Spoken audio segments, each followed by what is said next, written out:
Good morning.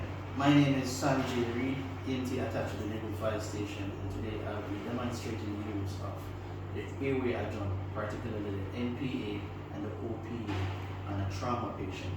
Now, right here is my patient, and I'm going to approach my patient in the line of sight. I'm going to check for the level of consciousness. Hello, hello, can you hear me? At this time I'm hearing anything, so I'm going to use painful stimuli. Not getting anything. What I'm going to do right now is simultaneously check the carotid artery while I look, listen, and feel for the rise and fall of the chest.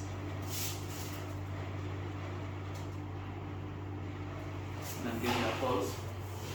And based on the severity of the injury, I'll use the draw thrust maneuver because I'm suspecting a spinal injury.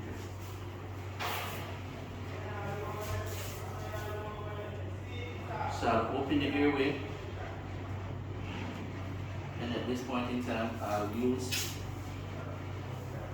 an OPA, and I'll measure from the corner of the mouth to the earlobe in the position of function.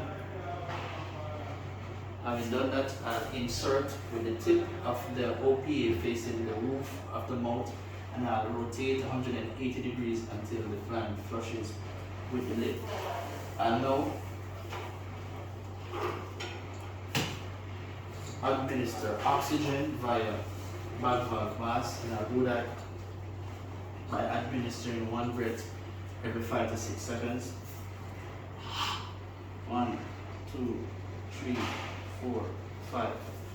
My patient has a gag reflex, so I'll ask for the assistance of my partner. So what we'll do in this case is that we'll turn her to the side in unison while I remove the OPA. I'll suction using a suction machine.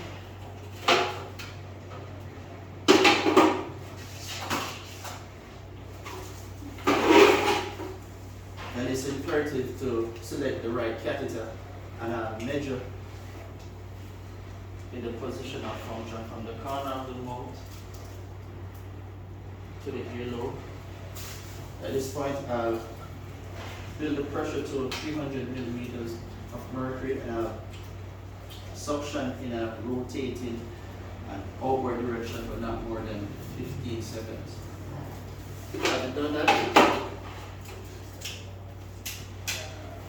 I'll demonstrate the use of an NPA, right? And based on the severity of the injury, it can be a contraindication if the patient have a severe injury to the face and all that. It will somewhat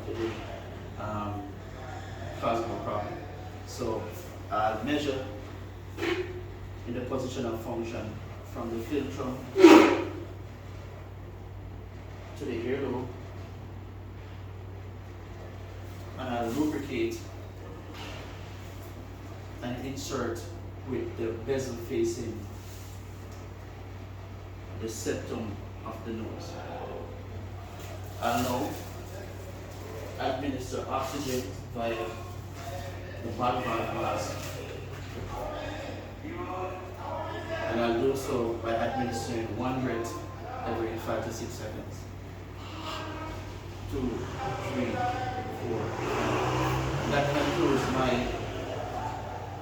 demonstration of the use of the OPA, NPA in a trauma situation. Thank you.